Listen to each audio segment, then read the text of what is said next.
My brother never liked me. Later, I became a fool to save him. He liked me even less after that. Just moments after showing me off to others she's my sister. He turned around and beat me. Stella. How many times do I have to tell you? I'm not your brother. You're your father's daughter, he's a drug dealer. My father's a soldier. If he hadn't kidnapped my mother, my family wouldn't have been torn apart for 14 years. He shoved me to the ground and swung his fists over and over. Stella. Can't you just stay away from me? From my mom? From my family? Why don't you go die like your drug dealer father? When all of you are dead. Then my mom. Dad. And I can finally be happy. Die. Just die already. I lay on the ground, my eyes burning. Our village was infamous, it was called the drug village. 14 years ago. My mother had been abducted and sold there. To keep her from being violated, my father bought her and brought her home. That's how I was born. A few years ago, my mother went back to her real home. And that was when I found out she was already married and had a son. Then my father suddenly disappeared. Everyone said it was because a filthy drug dealer like him didn't deserve my mother that he killed himself in shame. But I didn't believe it. Father once told me he would watch me grow up. If he ever disappeared, it would be because he was out there protecting someone. He promised me he'd come back. He wasn't a drug dealer. He was a hero. But looking at my brother's furious face now, I only curled up tighter. Stella. Just hold on. Once he's done hitting you, he'll stop being angry. Maybe he'll even take you home to see Mom. But when he got tired, he just walked away. The white rabbit candy I'd given him lay in a puddle, covered in mud. I picked it up despite the pain and ate it carefully. Little by little. Since he wouldn't take me to see Mom, I went to wait for her at school. But the teacher sent me to the Zoe family's house instead. Through spotless glass, I saw my mother. She no longer wore rough linen or cooked over a smoky stove. She wore a white dress I'd never seen before, sitting gracefully at a piano, playing for my brother. She looked like a fairy. When she saw me, my brother immediately jumped up and pushed me toward the door. You still haven't given up. Squatting outside my school every day. And now you dare come to my house? Do you believe I won't beat you to death? The fury in his eyes burned straight through me. It wasn't always like this. Before Mom went home, when we still studied together, he used to help me read my lessons, bring me white rabbit candies, buy me bright little dresses, and protect me whenever someone bullied me. He once said he'd always wanted a sister just like me. So why now that I really was his sister? Did he wish I were dead? I was too stupid to understand. So I just lowered my head and stared at my dirty feet, not daring to speak. Teacher, can I talk to her alone? My mother's gentle voice broke the silence. It had been so long since I'd seen her, so long since I'd heard her speak to me. I nodded eagerly and followed her out of the Zoe estate. Her eyes were complicated, there was disgust in them. Why are your clothes so filthy? Have you eaten? Are you hungry? How are your grades? Is studying too hard? I could shake my head to the first two. But the last one, I didn't know how to answer. Because lately, I couldn't understand what the teachers said. I couldn't even follow what others said. I couldn't get perfect scores anymore. The way I used to, the way that once made her smile. But before I could speak, she handed me a thick stack of cash. Stella, this money will keep you fed and warm. I'll also ask your teachers to look after you. Your father was a drug dealer. His blood runs in you. So from now on, don't come to the Zoe house again. Don't come to see me. My heart sank. I stared at her blankly. If I don't come see you, will you be happy? Mom? Yes. She said. I nodded obediently. Then I won't come. I want you to always be happy.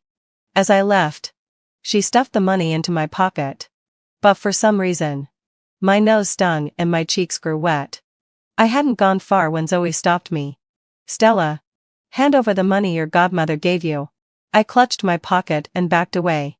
That's from my mom. It's not. Zoe lunged for me. She's my godmother. Not your mom. What kind of real mom doesn't want her daughter? What kind of brother doesn't want his sister? I'm her real daughter. I'm his real sister. That money's mine. But you're the maid's daughter. Zoe's face twisted with rage. She yanked my hair hard. Bitch. How dare you talk back? She slapped me again and again.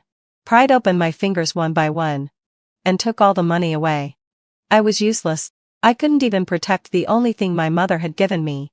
Holding my growling stomach, I stumbled through the alleys, scavenging from trash bins to fill it.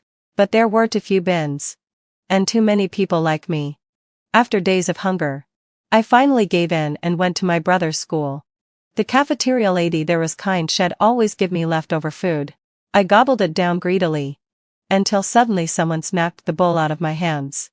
The food splattered on the floor. I panicked and dropped to my knees. Licking it up. Swallowing without chewing. Zoe. Look, she really eats like a dog. Zoe? My eyes lit up as I looked up. Brother. He looked down at me with disgust. What are you doing here? I was about to explain when Zoe appeared out of nowhere, accusing me of stealing her Seagull brand watch. Ivan, a lie tell. I just saw her take something from my desk. I followed her here. Then she turned to me, crying even harder. Stella. I know you're jealous because Ethan calls me his sister. But you can't just steal from me. That watch was a birthday gift from him. If you need money, I can give you 500 yuan. Okay? Fine, fine. I'll stop calling him brother. If that'll make you happy. Alright? I didn't. Are you saying Zoe lied and framed you? Everyone at school knows your father's a drug dealer and you're a little dealer yourself. People like you are born to lie and steal. My brother's classmates were convinced that I had stolen something. I broke out in a cold sweat, frantically turning out every pocket on my clothes. I really didn't.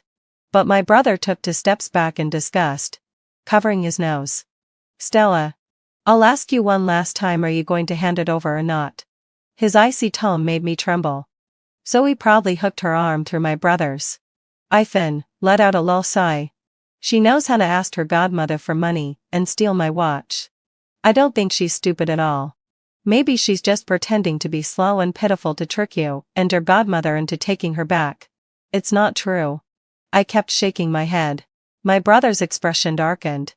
He told Zoe to set the food back down in front of me. Stella. I put rat poison in this dish. If you eat it, Ethan and I will believe you're really slow and that you didn't steal my watch. I don't want to eat it. Dad said we can't eat rat poison. My brother's face turned completely black. He stared at me, eyes stripped of warmth. Then hand over what you took. But I hadn't stolen anything. I didn't even know what to give him. Enraged, he hit me again, spitting that if he ever saw me at school, he'd beat me every time. He walked away without a glance back. Zoe left too, smiling triumphantly, her little shoes clicking against the floor. I lay there on the cold ground. And the tears finally fell. Why won't anyone believe me? I rubbed my bruises and whispered. It doesn't hurt anymore. The pain's all gone now. Then I stood up and walked out of the school, wandering the streets. When I was hungry, I searched the trash bins. When I was thirsty, I drank from the public taps. Maybe it was fate. Maybe blood calling to blood, but I ran into my brother again at the park gate. His brow furrowed the moment he saw me. Are you following me again? I'm not. I shook my head quickly. Enough. Don't explain. He cut me off, his gaze unreadable. I saw your dad. I'll take you to him. Dad? My eyes turned red at once. I clutched his arm, trembling. Really? Dad's back? He shoved my hand off coldly. Come with me. I followed behind him, my steps light, almost floating. Dad's back. I'm not a child without a home anymore. We arrived at a neat, clean housing complex for factory workers. Inside waited a man in his 50s, wearing a dark blue uniform. You must be Stella. Come in. I froze. Brother. He's not my dad. My brother's eyes hardened. He's your father's friend. You'll live with him from now on. No. I shook my head in panic, clutching at his shirt. That's not true. I want to find Dad. Please. Take me to him. He shoved me off violently. His face twisted with disgust. Stop clinging to me. Your dad's long dead. You'll live with him now, don't ever bother me again. He turned and left, disappearing down the stairwell. Brother! I ran after him. But the man grabbed me. Little girl. Don't cry. I'll take good care of you. Then he dragged me inside. His hands roaming, tugging at my pants. Dad always said no one's allowed to pull down my pants. I bit his arm as hard as I could. You filthy brat. He slapped me across the head. Stars bursting in my vision. I stumbled downstairs. Half blind, barefoot, and bleeding. And finally hid in a phone booth. Before he disappeared, Dad had given me a number. He said if I was ever in danger, I should call it. Shivering, I dug the paper out from my clothes and picked up the receiver. My finger pressed 13. Then a big hand snatched the phone and slammed it down. I froze in terror. My brother stood there, face twisted with fury. Who were you calling? I. Fear stole my words. He tore the paper from my hand. The moment he saw the number, his eyes burned with rage. Still thinking about your drug dealer father? You think he left you a good man's number? My dad's not a drug dealer. I blurted. That man, he touched my butt. Touched you? My brother barked out a laugh. Harsh and hollow. Do you have any idea how ridiculous you sound? He's known for being a good man. You're just as disgusting as your drug dealer dad, always lying. He grabbed my wrist and dragged me toward a garbage bin. If you trust your dad so much, why don't you go die with him? You filthy little brat born of a criminal. He kicked me hard and stormed off. In the trash bin, I saw the foods Owie had poisoned. It had gone sour. The stench thick and rotten. Tears streamed down my face. Dad's a hero, not a drug dealer. I didn't lie. Why won't my brother believe me? Why doesn't Mom love me either? Would they only believe me, miss me if I were Dad? The spoiled food reeked of acid and decay. I crouched down, trembling, and picked it up with shaking hands. And I stuffed it into my mouth, bite after bite. Before I could swallow, someone started hitting me. A group of beggars surrounded me, their fists raining down on my back. So you're the daughter of that trafficker. Kevin! Let's beat her to death. Yeah. If it weren't for that trafficker, we wouldn't be out here begging. Kill her. No, my dad's not a trafficker. No one listened, and when I tried to speak, they only stopped when they got tired of hitting me. I lay there like a torn sack, my body crumpled on the ground, vomiting up the little I had managed to eat. I couldn't even crawl. A stray dog I used to wander around with came over, pity in its eyes, and dropped the cold, hard piece of cornbread it had been chewing in front of me. I broke off a small piece and put it in my mouth. The dry crumbs scraped my throat trough, but to me, it tasted wonderful. The dog tilted its head, tail wagging weakly. I broke the rest of the cornbread in half and held it out to him. Brother dog, half for you, half for me. Just after we finished eating, my stomach started twisting in agony, like something alive was crawling inside me. I rolled on the ground, moaning in pain. Brother dog grew frantic, circling me again and again before digging through a nearby trash bin. After a long while, he came back with a white rabbit candy in his mouth. He was as foolish as I was, thinking that candy could make people happy. I clutched the candy tightly just as a large black bicycle skidded to a stop in front of me. My brother sat on it, crisp white shirt gleaming under the sun. When his gaze landed on the candy in my hand, his brow twitched in faint displeasure. Give it to me. He thought it was for him. After all, every time I found half a bottle of water, an old magazine, even a feather from a park bench, I would always hand it to him obediently. But this candy brother dog had given it to me. It's dirty, I mumbled, gripping it tighter. My brother's eyes went cold, sharp as a blade dipped in frost. Stella, I thought you were good at pretending. But you can't even spare a piece of candy for me? My stomach hurt so bad I couldn't breathe, so I only shook my head desperately. He looked away in disgust, pedaled hard, and rode off, regret not at me. It was the first time he had ever asked me for something. Maybe I shouldn't have said no. Ignoring the pain, I stumbled after him. But halfway down the street, I ran into Zoe. She wore a lovely dress and shiny leather shoes. surrounded by a crowd. Her chin lifted high as she spoke. What's so great about white rabbit candy? A year ago, I saved my brother from drowning in the park lake. He'll buy me anything I want now. Saved my brother? But that wasn't true.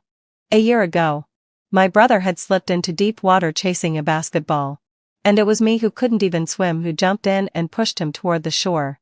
When they pulled me out, the doctor said I'd been deprived of oxygen too long. My brain was damaged. From then on, I could only live like a fool. Anger trembled through me. I wanted to rush out, to tell them it was me who saved him. But the pain in my stomach surged again. I collapsed, curling up, tears blurring my vision. Memories of his gentle smile filled my head, buying me cotton candy, carrying me across flooded roads. If I thought about those things hard enough, maybe it wouldn't hurt so much. But in the end, I blacked out from the pain. When I woke, I was lying on a soft white bed. A man in a white coat was speaking above me. Acute renal failure. She'll need a kidney transplant. I didn't understand. Aunt Zhang, the cafeteria lady who had brought me here, had tears in her eyes. Poor child. No father. No mother. No brother who cares, and now this illness. Heaven is cruel. Even I, as dull as I'd become, understood what illness meant. I shook my head, clutching the bedsheet in embarrassment. Auntie, don't waste money. I can't afford it. And I don't want to trouble you. Her palm brushed my head, warm like a mother's touch. My eyes stung as I leaned into it. Silly girl, she whispered. My own child died in a car accident. You were the only one who comforted me every day after school. Don't worry, I'll find a way. Then her eyes brightened. I'll put a notice in the paper. Maybe some kind soul will come forward to help you. She left quickly after that. By afternoon, whispers filled the hallway. So that's the girl looking for a kidney donor? Pretty face. But they say her father was a drug dealer. Serves her right. Bad blood breeds bad luck. Someone like her doesn't deserve a transplant. I knew they were talking about me.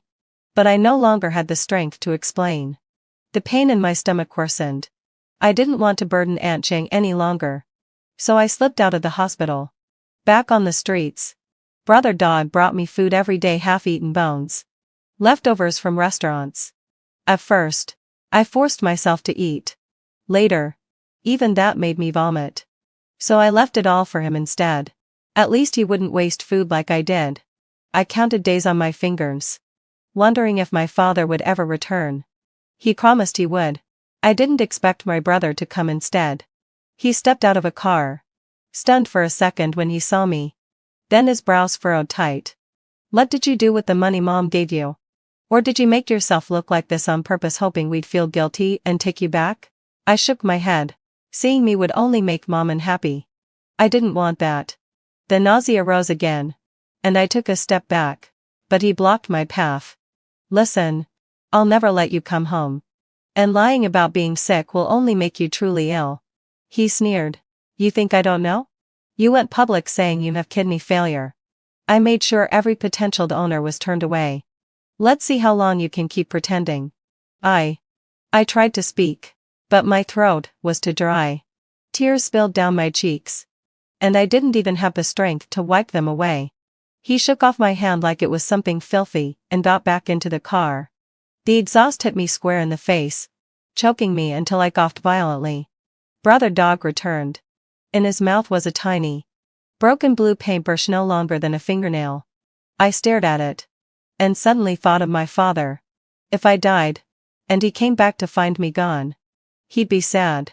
Fighting the pain, I dug through trash bins until I found scraps of paper. On them, heading to Phil brand session. I drew and wrote clumsily, telling Father I missed him. That I hadn't stolen Zoe's watch. That Brother Dog was taking good care of me. I had nowhere to put the letter, so I stuffed it into the pocket of my clothes. Dog Brother was sitting in the corner, licking his wounds. I endured the pain and got up to find something to eat.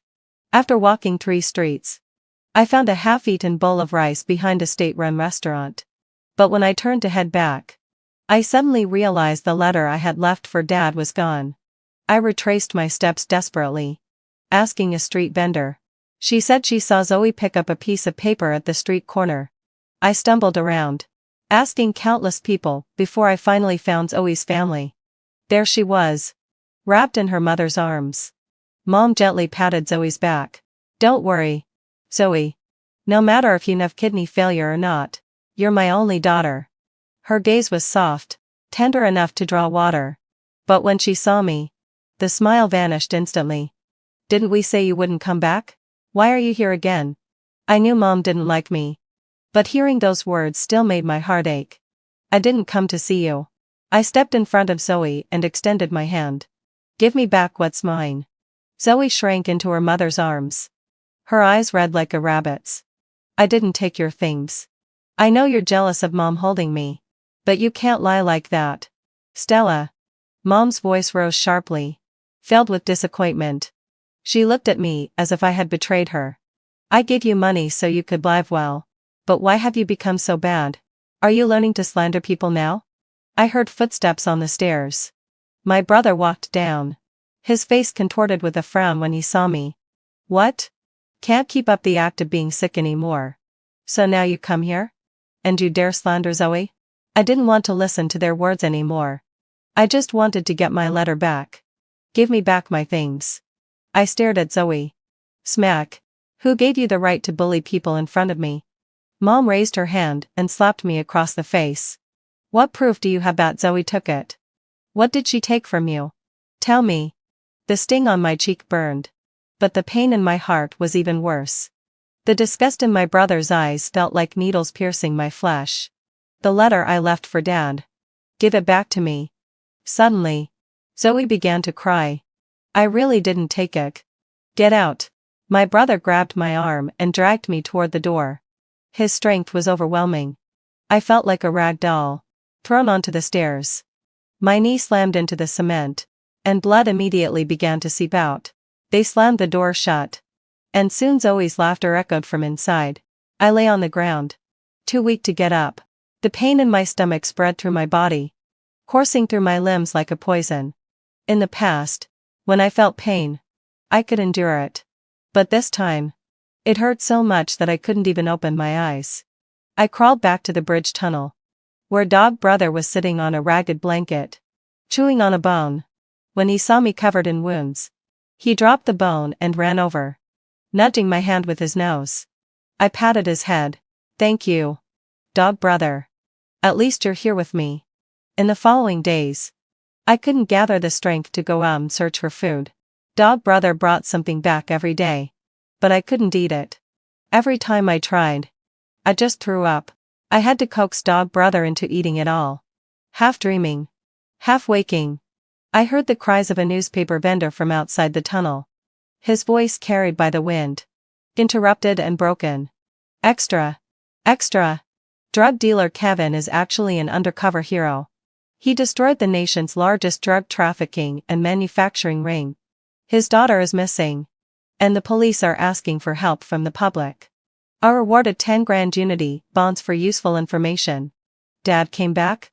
I tried to sit up, but my body felt as heavy as if it were filled with lead. "Dad."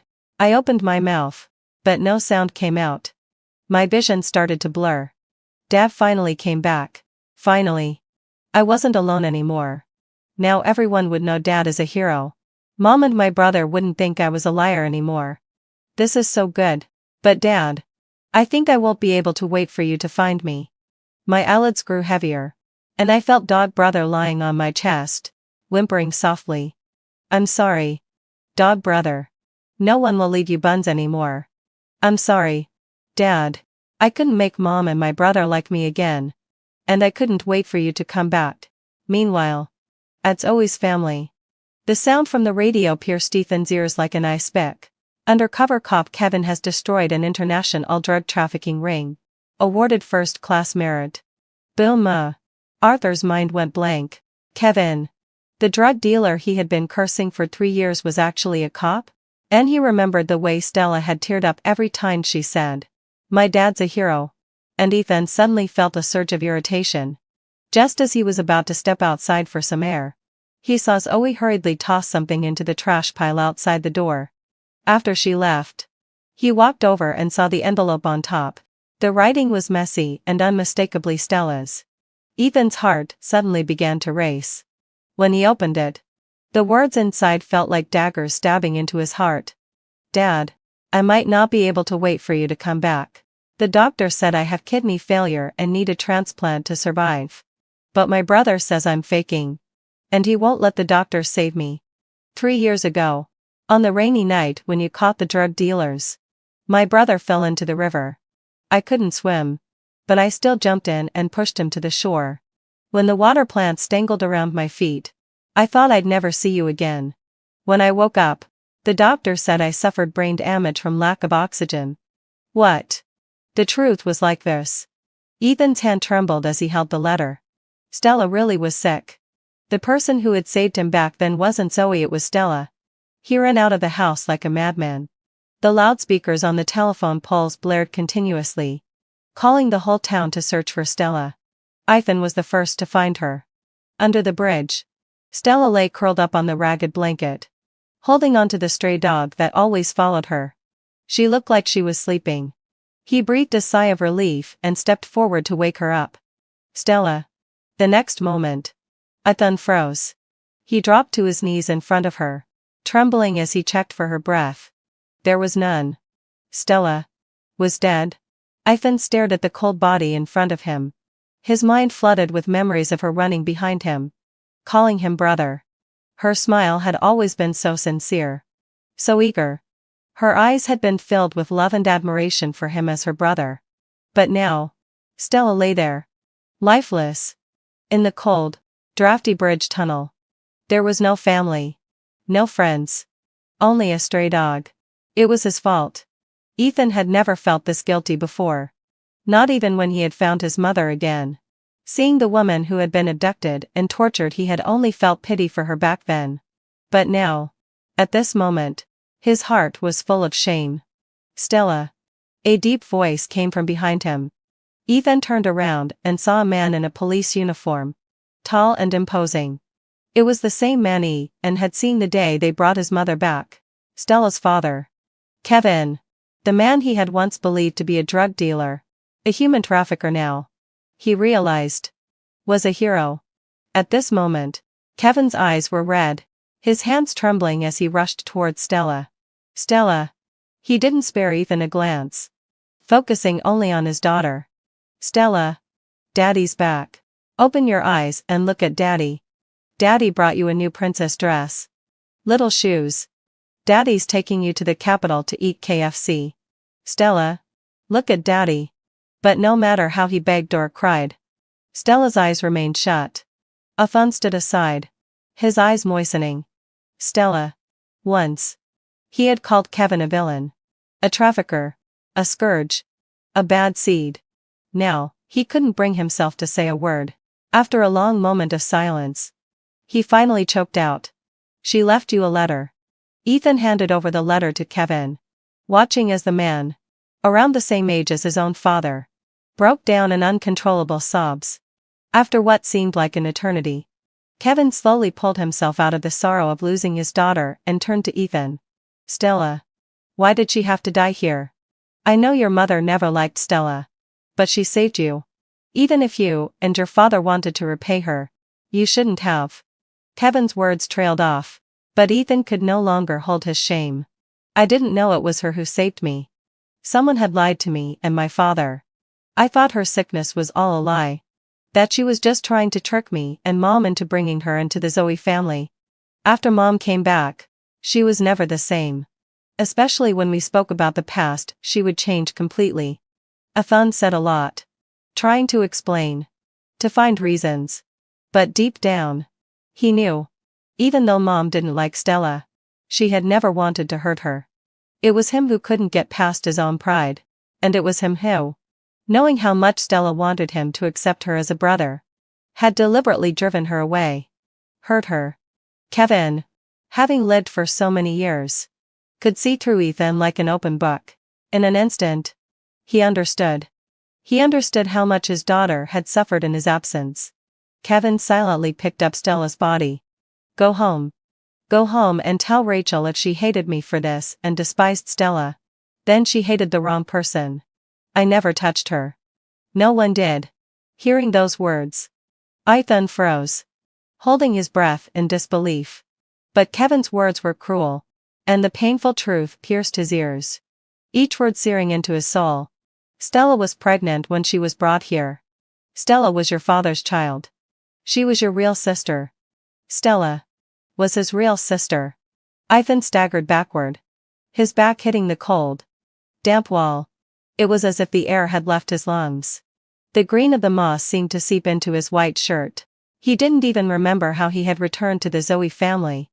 All he knew was that when he looked at his mother, when he saw her face, which was almost identical to Stella's, tears began to fall uncontrollably. Mom was startled. Ethan, what's wrong? Why are you crying? Mom. Ethan had so many things he wanted to say, but when it came to his lips, he stopped himself. He was afraid. He was afraid that if Mom found out that Stella was her and Dad's daughter, that she found out about Stella's death, that she had never lied, she would go mad. He had already lost one sister. He had lost his mother for 14 years. He didn't want to lose her again. In the end, Ethan kept this news locked inside him. He never told anyone. That very evening, he had Zoe and the nanny thrown out of the Zoe family. They were only allowed to take their clothes and the wages for that month, nothing more. 7 days later, Ethan attended Stella's funeral alone. There were few people. Only Kevin, Aunt Jane from the cafeteria, and a stray dog. And on the tombstone, besides Stella's name, there was no photograph of her. Because Stella had no money for a photo. His sister, who should have lived like a princess, with no worries about food or clothing, taken care of by others, how had she ended up like this? Ethan couldn't understand. Tomorrow, I'm leaving Yun City. I'll take Stella with me. Kevin held the pendant on his neck. This is just an empty grave. You should never come here again, or your mother might find out something. Ethan opened his mouth, but no words came out. He could only watch as Kevin turned and walked away. After that, he never saw him again. 3 years after Stella's death, Mom's heart condition worsened. She ended her life early. And Dad, unable to cope with her death, never returned from the army. The last message he received was about his father's sacrifice. In just a few short years, Ethan had said goodbye to all of his family. The Zoe family was left with only him. In 1988, the 10th anniversary of Stella's death, Ethan's company, me.I, which he had founded, became one of the most well-known foreign trade companies in Yun City. That day, he interviewed an assistant. Her name was also Stella. Looking at her name, Ethan felt a sudden dizziness. He didn't even remember how the interview ended.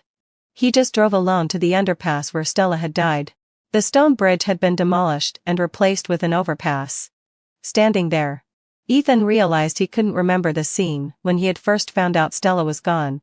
Just like now, he couldn't imagine what 20-something-year-old Stella would look like.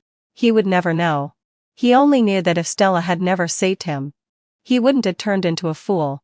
If he hadn't let Zoe use rat poison to test whether Stella was really as foolish as she seemed, if he had believed that Stella was truly sick, her life wouldn't have been frozen at 17. Ethan cried once more. Lost. He wandered down a strange street, when a little girl bumped into him. Sorry. Her voice was clear and crisp, and when she saw the tears on Ethan's face, it seemed to startle her. She hesitantly reached out, holding a large white rabbit milk candy in her hand. Brother, eat this candy, and you'll feel a little happier. That word brother. That piece of candy. Ethan's emotion shattered instantly. He crouched down on the street, crying his heart out. He remembered how, years ago, Stella had handed him a candy just like this. But back then, he had slapped her in return. Ethan didn't remember how he unwrapped the candy and popped it into his mouth. The sickly sweet taste flooded his mouth. Yet, Ethan didn't feel happy. Instead, the sweetness turned to bitterness. Until a breeze, faint but noticeable, swept through, taking the candy wrapper with it and carrying the familiar sound of the school bell. Everything around him suddenly blurred. When it cleared again, Ethan's suit had transformed back into his school uniform. He stood behind the plaque of Yun City First High, staring at the figure nervously glancing outside the school gate. His breath hitched. That was I. Stella? Ethan stood frozen, his mind racing. Everything around him, things that should have only existed in his memories, was now real. He had gone back 10 years. In that instant, he clearly heard Stella's voice calling brother. The world of 1978, rushing toward him, was there, with Stella by his side. Stella stood under the old locust tree opposite the school gate, wearing a faded floral jacket, small and thin, nervously watching the crowd spilling out. Brother. The moment she saw Ethan, she immediately ran toward him, excitement lighting up her face. Zoe, your silly sister is here to pick you up again. A boy laughed, nudging Ethan with his elbow, his tone dripping with disdain. In the past, Ethan would have immediately coldly turned his face away, glaring at her with the utmost loathing. He might have even shoved her away and yelled at her to get lost, not to humiliate him. But now, Ethan just stood there, frozen, the blood rushing to his head with a ringing sound. The pain that had gnawed at his heart for the past 10 years reminded him that this wasn't a dream. He was back to when she was still alive. Stella stood before him, hesitant to come too close. She pulled a slightly warm white rabbit candy from her pocket, carefully offering it to him with a small voice. Brother, here's some candy. Eat it and feel happy. Ethan's gaze fixed on the candy, his throat constricted with an overwhelming sense of soreness. His hand trembled as he reached out, but as his hand moved, Stella flinched, her shoulder shrinking back, her neck instinctively tilting away, her eyes briefly closing. It was the fear response born of years of being beaten. Ethan's hand frozen mid-hour, his heart clenched by an invisible hand, crushing him with such pain he could barely breathe. The next second, he suddenly stepped forward and pulled her into a tight embrace, his arms wrapped around her as if trying to press her fragile body into his chest. Stella froze in his arms, stiffened motionless. Today's brother didn't seem to hate her as much. Stella. His voice cracked, breaking into a sob. Stella blinked, startled, and carefully replied. Stella. He called her again. This was not the cold, disgusted way he used to call her name. It was something she hadn't felt in a long time, serious and gentle. Hot tears dripped onto her neck, and she shivered. Brother. Was crying. She panicked, completely at a loss. Brother. What's wrong? Why are you saying sorry to me? She couldn't understand. How could her strong, cold brother, who always spoke to her harshly, be crying and apologizing to her? She never thought he owed her an apology. Ethan looked into her innocent, confused eyes, filled with concern and worry, but without a trace of resentment. His throat tightened, unable to speak. The students around them laughed again. Look at that fool. She's so scared she's gone dumb. Zoe, why are you hugging a fool and crying? Didn't they say foolishness is contagious? Stay away from her. Stella's body trembled, and instinctively, her hand holding the candy started to retract, but Ethan grabbed her wrist first. He turned his head, his gaze cold as ice, and swept over the group of mockers. My sister is not foolish. If anyone dares to say that word again, don't blame me for not being polite. The group was intimidated by the fierce look in his eyes, something they had never seen before. They awkwardly fell silent and dispersed, muttering to themselves. Ethan took a deep breath, struggling to suppress the storm of emotions inside him. He gently took the candy from her palm, clutching it tightly. The edge of the wrapper dug into his skin, sending a sharp, clear pain that brought him back to his senses. Are you hungry? He asked, his voice calm, though strained. Stella hesitated, then nodded. I'll take you to eat. He gently held her wrist, not daring to apply too much pressure, just lightly guiding her forward. The setting sun stretched their shadows long. Stella stole a glance at his still red eyes and quietly asked, Brother, why did you cry earlier? Nothing. Ethan turned his head away, his voice hoarse. I just felt like I've kept you waiting too long. I'm sorry. It's okay. She immediately shook her head, her tone light and carefree. I didn't wait that long. You don't need to apologize, brother. Her forgiveness cut through his heart like a blunt knife, repeatedly wounding him. He fell silent, holding her hand as they walked through the dusty street. After dinner, the sky had darkened. Perhaps it was because Ethan was so gentle today that Stella felt as if they had returned to the past, when she could act spoiled around him. But she was also scared. Scared that in the next moment, Ethan would look at her with disgust again. Stella hesitated, clutching the hem of her close. She finally mustered the courage to lift her face and look at him. Her eyes filled with a faint, almost imperceptible hope. Brother, can you let out a low sigh? Take me home to see Mom? Stella's eyes, full of hope, dimmed instantly. She watched Ethan's face stiffen and fall silent, thinking she had upset him again. Panic crawling up her spine. She hurriedly waved her hand, her voice trembling. It's okay. It's okay. You don't have to take me. Brother. Please don't be angry. I just want to know. How is Mom? Each word was filled with cautious appeasement, like feathers with barbs. Scratching at Ethan's heart. His throat tightened, and he could hardly breathe. How could he tell her? The moment Mom saw her, she would remember those dark days of being abducted and imprisoned. Even if he told everyone that Stella was really his sister now, no one would believe it. He closed his eyes, suppressing the soreness in his chest, and forced his voice to sound steady, yet sincere. It's not that I won't take you back. Mom still needs some time. When she's ready, when she wants to see you, I will take you to her. Okay? Stella tilted her head back, trying her best to understand his words.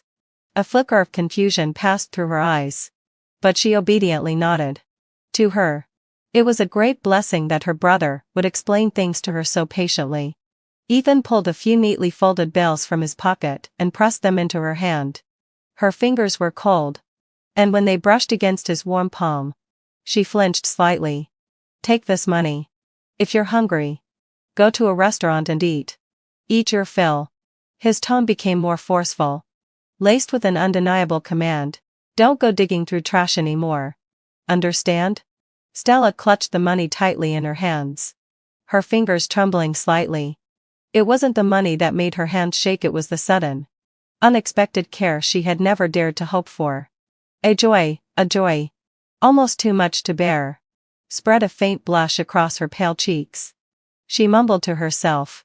I knew. Brother wouldn't really ignore me. Everyone said Dad was a bad man, and I was the daughter of a bad man, and that brother hated me. But I knew. Brother would never hate me. Her voice dropped to a whisper, then lifted again with newfound certainty. Because my dad didn't hurt anyone. My dad is a great hero. The words great hero were like the sharpest needle, instantly piercing through all the calm Ethan had forced himself to maintain.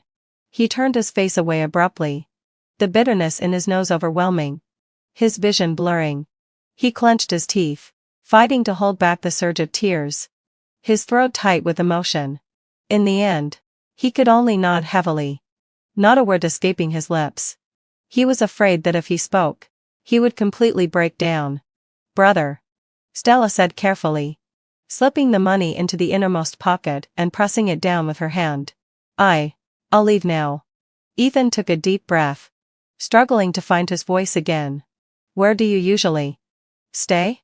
He should have asked this long ago. In his past life, he had never cared where this fool had gone after leaving his sight. How she had survived. The Zoe family wouldn't accept her, and she couldn't return to her father's side. In the vast city of Yen, it seemed like there was nowhere for her to go. Stella's gaze flickered briefly, and she instinctively tightened her grip on her close. She had a place to stay, but it was too awful to mention it would only trouble brother. She forced a small smile. I have somewhere to stay. Don't worry. Brother. Her smile was so forced, it made Ethan's heart sink. He nodded. If you need anything, come find me. Okay. Stella looked as if she had been granted a pardon, and she turned to leave, her small figure quickly disappearing into the dim alleyway. Today, she had eaten brother's food, taken his money, and received his care. It was already more than she could ever have hoped for. She couldn't be greedy. Ethan stood there, staring at the direction she had disappeared, rooted to the spot for a long time. The large white rabbit candy in his palm pressed painfully against his skin. But Stella hadn't gone far. She turned into a secluded, abandoned alley where there was a makeshift shelter made of broken wood planks and plastic sheets, just enough to shield her from the wind and rain. It had been left by other beggars who had moved on. She reached into her pocket and pulled out a bundle of meat bones, ready to find the little street dog. 3 unruly young men staggered into the alley, blocking the narrow exit. Well, the fool has money today? The one in front had a cigarette in his mouth and immediately spotted the bulging pocket where Stella had stuffed the money. Stella immediately clutched her pocket, fear flashing across her face as she shrank back. Give it to me. Another youth impatiently stepped forward, roughly grabbing her arm and reaching for the money. No. This is from brother. Give it back. Stella, surprising herself with newfound courage, clutched her pocket tightly, screaming and bursting into tears. It was from brother, it couldn't be taken. Damn, why? If you won't give it up willingly, we'll take it by force. The young man grew furious and slapped her hard across the face. Stella stumbled from the force of the blow, her forehead striking a broken brick, instantly cutting open and spilling blood that mixed with the dust. Her vision went black, and her ears rang, but she still stretched out her hand, futilely trying to reach for that hand. Give it back. It's from brother. The youth sneered, counting the money in his hand. This is quite a bit of money. Looks like the fool has some use after all. He kicked Stella, who was curled up on the ground. Next time, if you get money, hand it over. Understood? Otherwise, you'll get beaten again. Just as he raised his foot to kick her again, a steel-like hand seized his wrist, crushing it with unrelenting force. The youth screamed in pain. He turned, only to meet a pair of bloodshot eyes that seemed to bleed with rage. Ethan had been following Stella all along, watching her small figure disappear into the cluttered alley, watching her retreat into the barely sheltered home under the broken roof. His heart felt like it was being sliced open repeatedly by a dull knife. She had indeed been lying, she had no place to go. He raised his hand, his fist cutting through the air with a sharp sound, and struck down on the thugs. Landing blows heavy with anger, he was almost venting his frustration. The cries of the thugs echoed in the alley. His eyes still red, he kicked the last man to the ground and, cold as ice, spat out, "If I catch you hurting her again, I'll take your life." The thugs scrambled away in terror, stumbling over one another. Ethan breathed heavily, bending down to gather the scattered money from the ground. But this money, he couldn't give it to her now. Today, having fulfilled my obsession, he had been in the right place at the right time, protecting her once. But what about next time? He couldn't always be there. Brother. Stella struggled to sit up, the blood from her forehead a glaring sight. She didn't care about herself. Timidly, she reached out her hand, as if unsure whether to touch the bruise on his cheek. Does it hurt? It was then that Ethan realized, finally noticing the blood streaking down his own face. It's fine. His voice was hoarse. He took off his jacket and unceremoniously draped it over her thin shoulders, pulling it tight. Come with me. He couldn't let her stay here. Not for a second longer. He took her and knocked on the door of their homeroom teacher. Mr. Lee. Mr. Lee. Seeing Stella behind him, her forehead bleeding and Ethan's bruised face, was startled. Mr. Lee, could you let Stella stay with you for a few days? Ethan's throat tightened, and he almost couldn't get the words out. Just a few days. I'll come for her in a few days. Mr. Lee sighed, glancing at the fearful, anxious Stella, who was clutching Ethan's jacket. Finally, having fulfilled Lee, his heart softened and he nodded. All right. Stella, come in. Stella was pulled into the room by the teacher, but she glanced back at Ethan. Her eyes filled with complete dependence and anxiety.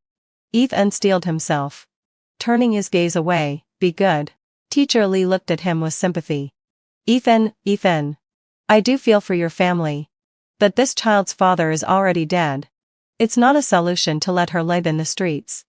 Someone needs to take care of her until she's an adult. Afan nodded gravely. He stood outside for a long time before dragging his heavy steps away.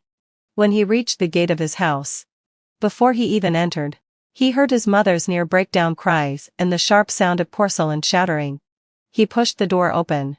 The living room was in disarray. Tear streaks marked his mother's face as she hurled an enamel cup at his father. Divorce. I said I want a divorce. His father stood tall in his military uniform, facing her. He didn't flinch as the cup struck his forehead, causing a bruise that slowly bled. Yet he seemed impervious to the pain, stepping forward with a pained but determined voice. Rachel, I won't divorce. No matter what happened. You are still my wife. I'm not anymore. I'm not anymore. His mother shrieked, shoving him and hitting him. I had someone else's child in that damn place. Every time I see her, it reminds me of those days. I can't take it anymore. Let me go. Let go of yourself too. His father let her hit him, then suddenly grabbed her tightly, holding her so firmly she couldn't escape, no matter how much she struggled. The man who had always been tough and unyielding now sounded choked up, pleading in a voice that was almost humble. Don't say that. It's all in the past. I don't care. I just want you alive, living by my side. He held her so tightly, as though letting go would make her shatter, would make her disappear. Rachel, I've waited for you for so many years. It was so hard to find you. Don't push me away again.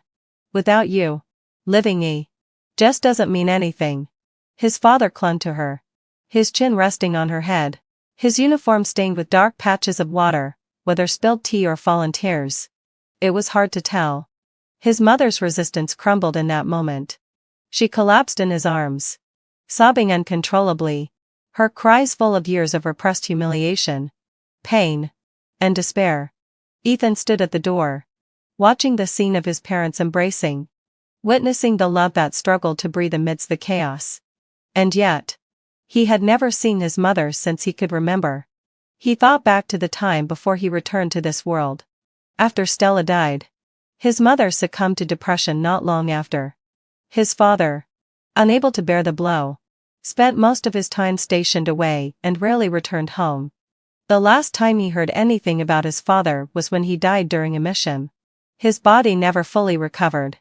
This family, seemingly perfect and united, had long been in tatters. In his life, from birth until the age of 28, the days of true warmth from his family could be counted on one hand.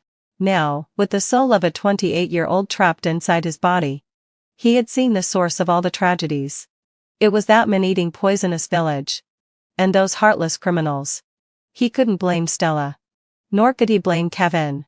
Without him, the village that had kidnapped his mother would never have been destroyed, and the criminals would never have faced justice. But he had no place to ask his mother to accept it. No one was wrong, but no one was happy either. Who would pay for the loss of a life's worth of good times? Ethan wiped his face, his fingertips cold and wet. Just then, his mother looked up, noticing Ethan standing at the door, his face marked with obvious bruises. Ethan, what happened to your face? Her voice was hoarse. Did you get into a fight? His father turned around at the sound, his brows furrowed tightly. Ethan hurriedly raised his hand and wiped the wet marks off his face with his sleeve. The moment his gaze met his mother's swollen, red eyes, his throat felt like it was clogged with rough gravel, and swallowing was painful. How could he explain? Should he tell her that he saw Stella being bullied, that the marks on his face came from that, and that he wanted to find a place to settle Stella? Ethan was still just an 18-year-old kid. Even if he revealed the truth about the past life, no one would believe him. He looked at his mother's pale, exhausted face, and the words he was about to speak caught in his throat. Ethan knew now wasn't the time to tell his mother any of this. He lowered his eyes and mumbled, "Nothing. I saw a little girl being robbed on my way home. I couldn't just watch. So I ended up fighting." His mother stared at him, then sighed wearily. "Be careful in the future. Don't act on impulse." Ethan nodded in agreement. The next day, as he walked into Yen City First High, the familiar sound of students reading filled the air. Ethan stared at the blackboard. his thoughts drifting. Suddenly, a face appeared outside the window. Peeking in, Stella was crouched beneath the windowsill, on her tiptoes, straining to peer into the classroom. Her eyes cut through the glass, landing directly on Ethan. She gazed at his side profile while he listened to the lesson, her expression one of innocent longing, almost instinctive. She even unconsciously mimicked the teacher's mouth movements, silently shaping her lips. She had once been a genius, or so everyone had said. Full marks in every subject, advancing to Ethan's class early. But later, she became slow, unable to understand the formulas on the board, or even follow what the teacher said. Everyone seemed to begin to dislike her. But still, she longed for the day when she could sit in class and listen to lessons like they did. The bell for class ended sharply. Stella froze like a startled rabbit, quickly crouching down and hiding herself.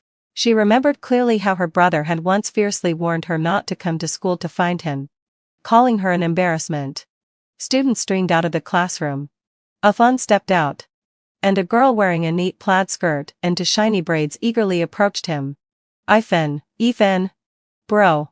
This afternoon. Zoe chattered as she tried to link her arm with his. Ethan. Face cold. Subtly dodged her, responding absently with a few words. His eyes unconsciously scanned the hallway, as if catching a familiar figure that passed by quickly. Stella waited until they were far enough before cautiously emerging from her hiding place. Ready to leave. She couldn't be seen by her brother. She didn't want to bother him. She lowered her head and quietly walked along the wall toward the school gate. Just around the corner of a hallway, a few figures blocked her path. Zoe and a few girls surrounded her, their faces twisted in unmasked mockery. Even a fool dares to come to school? One of them pushed her roughly. Stella stumbled backward, her back hitting the cold wall. Zoe took a step forward, grabbing her withered, yellowing hair and forcing her to lift her head. Her voice was sharp and cold. I've seen you. Peeping through the window, staring at Ethan. Isn't that disgusting? I warn you. Stay away from Ethan. And don't call him brother again. Do you hear me? Her scalp was pulled painfully, and Stella's eyes filled with physiological tears. But she stubbornly shook her head. He is my brother. You. Zoe was enraged by her defiance and raised her hand to slap her. But the hand was firmly seized by Dra. Zoe winced in pain and turned around, her face draining of color in an instant. Ethan had appeared behind her, his face dark enough to drown in. What are you doing? His cold voice rang out. Zoe hurriedly released Stella, immediately replacing her expression with one of feigned distress and panic. It's her. She pointed at the cowering Stella. She keeps saying she's your only sister. That I'm just the daughter of a maid. That I'm not allowed to call you brother. And she said that once she gets back to your house, she'll kick me out. I couldn't take it. So? She cried, tears streaming down her face. A performance she had used countless times before. Every time, Ethan, Ameka, though impatient, would always side with her.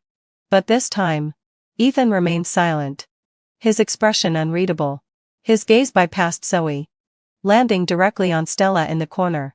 Her hair was tangled, her eyes swollen with tears, trembling with fear. He walked towards her step by step, standing in front of her to shield her from the malicious looks. His voice was low and emotionless. Did she hit you? Stella flinched, her body shaking as she frantically shook her head. Ethan's gaze remained fixed on her. Did she bully you? Stella's lips quivered, and under Zoe's warning glare, she once again almost shook her head. Stella. Ethan interrupted, his voice growing darker. I hate it when people lie to me. Tell me the truth. In that moment, Ethan was immensely glad he had returned. He hadn't been mistaken. Stella had, just as in the previous life, sneaked into the school.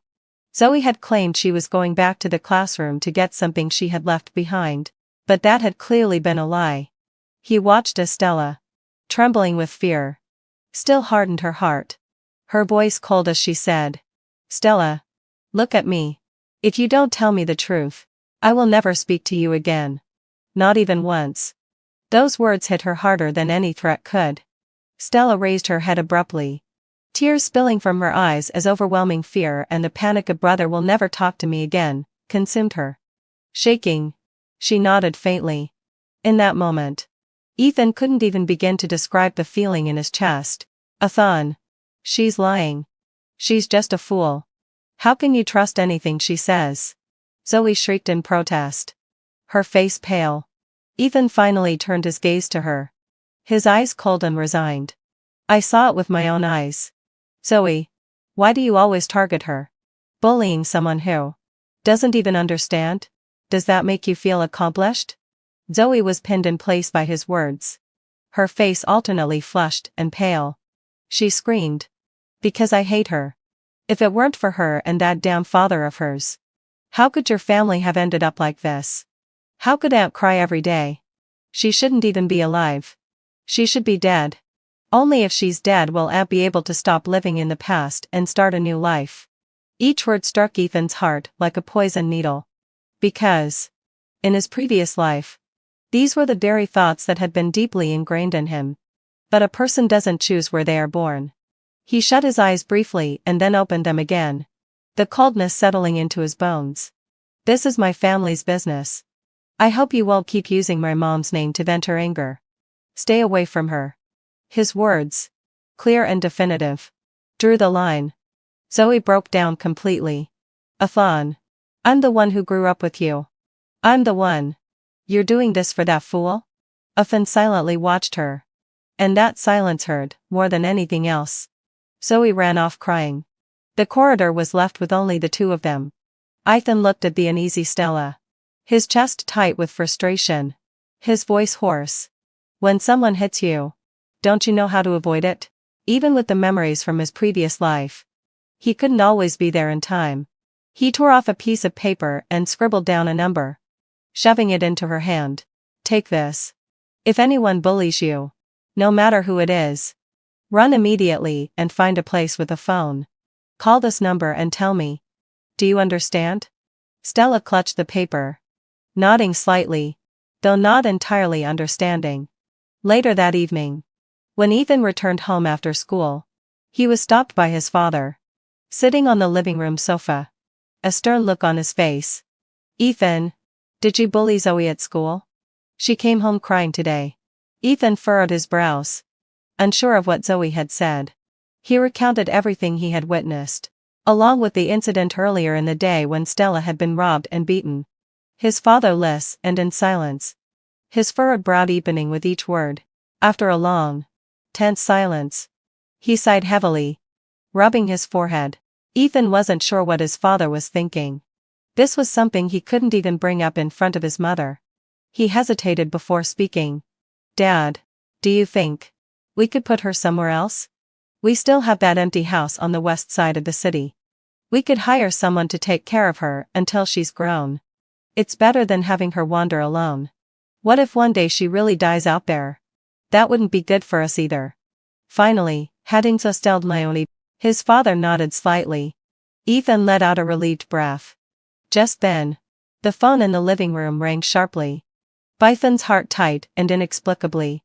A strong sense of foreboding gripping him. He practically dashed to the phone and picked it up.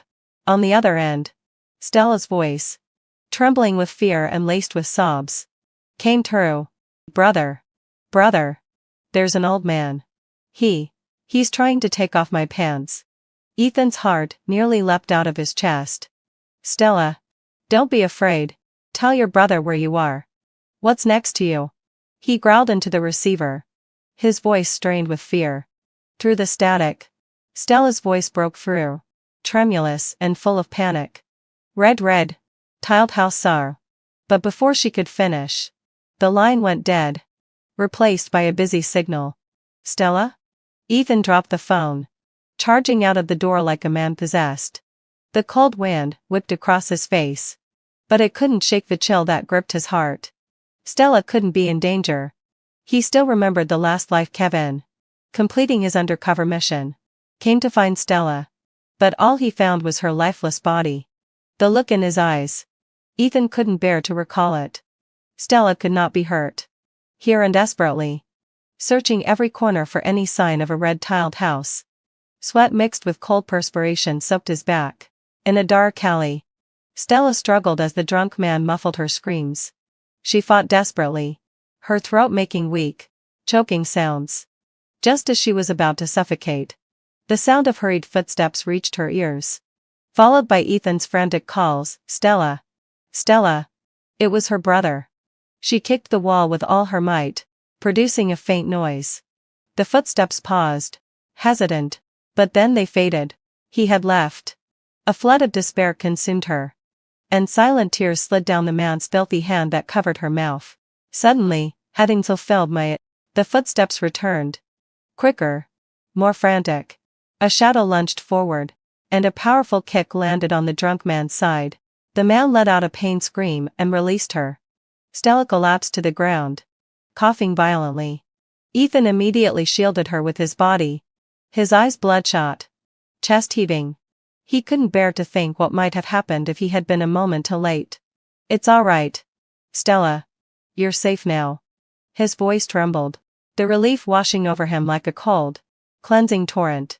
He looked down at the terrified girl and reached out a hand, his voice breaking. "Don't be afraid. I'll take you somewhere safe, where people will care for you. You won't be hungry, and no one will hurt you anymore." Stella gazed up at him, her teary eyes unfocused, but her gaze holding something like trust. His hands were clean, warm, offering an overwhelming sense of security. Stella's lips trembled as she was about to reach for him, but then her pupils contracted, her eyes widening in horror as she saw the old man rise behind Ethan, holding a bottle, his face twisted in rage. "Bro!" Ethan sensed something was wrong and turned sharply, but it was too late to dodge. Instinctively, he tried to shield Stella with his body, bracing himself for the blow. But to his shock, the small figure exploded with unimaginable force, shoving him aside. Bang! A dull thud echoed. Shards of broken glass scattered across the floor. Stella staggered. Her forehead split open as blood poured down, instantly clouding her vision. Excruciating pain tore through her nerves, and countless fractured, chaotic images flooded her mind.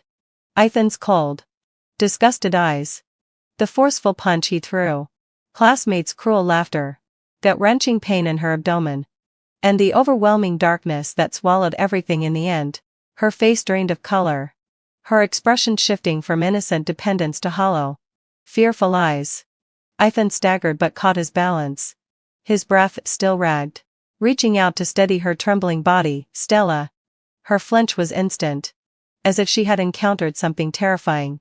She recoiled, crashing her back hard into the wall, staring at him with weariness and even a trace of fear. Ethan's hand hung in Midra, all sound trapped in his throat. He gazed into her eyes, and with one look, the blood in his veins turned to ice. His throat was dry, his voice barely a whisper. "Stella?" Her body stiffened slightly, and the raw pain in her hollow eyes confirmed his worst fear. Her memory. She looked at him, her voice hoarse. "I won't see Mom again." To make her sad. She paused for breath, blood from her wound mingling with her tears. "And I won't appear before you to trouble you. I just want to wait for Dad to come back. Wait for Dad to come back." The words seemed to drain all the strength from Ethan's body. He stumbled, nearly falling, trembling. He reached out to touch her bleeding forehead, but she jerked her head away, avoiding him violently. "Let's go to the hospital." His voice cracked, ignoring her struggles as he scooped her up in his arms. Her body was terrifyingly light, stiff in his arms like a stone. On the way to the hospital, she was eerily quiet, not crying, not making a sound, her eyes distant and unfocused. Ethan tried speaking to her, but she didn't respond. Not a single word. Once at the hospital, the doctors treated her wound, diagnosing a mild concussion and advising observation overnight. Ethan sat beside her bed, his lips moving, trying to explain the situation. "Stella, it's 1978 now. Brother knows now. You weren't lying. Your dad is a hero. He will come to take you. I didn't really hate you. I won't hurt you anymore." Stella finally moved. She pulled the blanket up, covering her head, shutting herself off from his world. It was a silent, resolute rejection. Ethan thought she might hate him, or be disgusted by him. That's why she wouldn't speak to him. He could understand her feelings. He didn't know how to explain. After all, back then, he hated her, wished she were dead. It was true. She had felt his malice. Hating him was justified. The police and their parents arrived at the hospital soon after. The police needed Ethan to provide a statement and requested a parent to accompany him. His father glanced at the small, curled-up figure on the hospital bed, then turned to his pale-faced wife, seemingly about to ask her to go. But Stella's mother, who had been silently watching her, suddenly spoke up, looking at her husband with a soft voice. "I'll stay here. You go." Before Ethan followed his father out, he glanced back one last time. His mother had slowly sat on the chair beside the bed, her eyes complex as they rested on the figure under the blanket. Ethan clearly recounted all the details of that night. Afterward, the police briefly informed him of the results of their investigation. The old man confessed that it was Zoe who had deliberately lured Stella there. The old man would face severe punishment. But Zoe, because she was a minor, couldn't be charged. She would only face reprimands and corrective measures. Ethan's hand, hanging by his side, clenched tightly, his nails digging into his palm, but his expression remained calm and quiet. When he returned to the hospital room, the sight that greeted him stopped him in his tracks. His mother, at some point, had lifted a corner of the blanket and was gently wiping away the dried blood around Stella's forehead wound with a damp cloth. She wiped her eyes and silently cried. Stella didn't avoid her touch. Instead, she stared with those unusually calm eyes. Then, let out a low sigh. Slowly, hesitantly, she raised her hand and, with her fingertips, gently wiped away the tears on her mother's face. Her voice was soft, tinged with awkwardness, and broke through the silence. "I'm sorry, Mom. My brain has become stupid. Everyone seems to hate me. I don't know what to do to make you and brother happy." Her mother's motion halted abruptly. Staring at Stella's eyes filled with humble pleading and confusion. Suddenly, she pressed her lips together, and muffled sobs leaked out from between her fingers. Ethan stood at the door, frozen in place, his insides twisted with pain. Stella seemed startled by her mother's tears, more at a loss than before, clumsily trying to wipe them away but too afraid to touch her, mumbling over and over again, "I'm sorry. Mom. Please don't cry. Stella is stupid." His mother suddenly reached out, as if wanting to embrace her. But just before her hand could touch, it froze in midair, as though burned. In the end, her hand only lightly rested on the blanket, trembling as she patted it. "It's not your fault." Her voice was choked, almost unrecognizable. "You're not stupid. You've always been very smart. Very obedient." Ethan silently stepped inside. As soon as Stella saw him, her body stiff and almost imperceptibly, the lingering fear in her eyes returning, she instinctively shrank into the blanket. An oppressive silence filled the room. Later, when the nurse came in to change the dressing, Ethan instinctively moved to help steady Stella's shoulder. The moment his fingers touched her hospital gown, Stella jolted as if shocked by electricity, quickly pulling away, nearly embedding herself into the wall. She didn't even dare to look at him. Her head lowered, breathing fast. Ethan's hand froze in midair, slowly clenching into a fist, his knuckles turning white. He silently took a step back, allowing the nurse to take over. He had hurt Stella so many times before. It was natural for her to be afraid of him. But still, his heart twisted painfully in his chest. Rachel watched all of this, her eyes filled with a complex expression. That night, Rachel sat by the bed with a bowl of warm porridge in her hands. "Stella, eat something." She scooped up a spoonful, gently blowing on it, then held it out to Stella's mouth.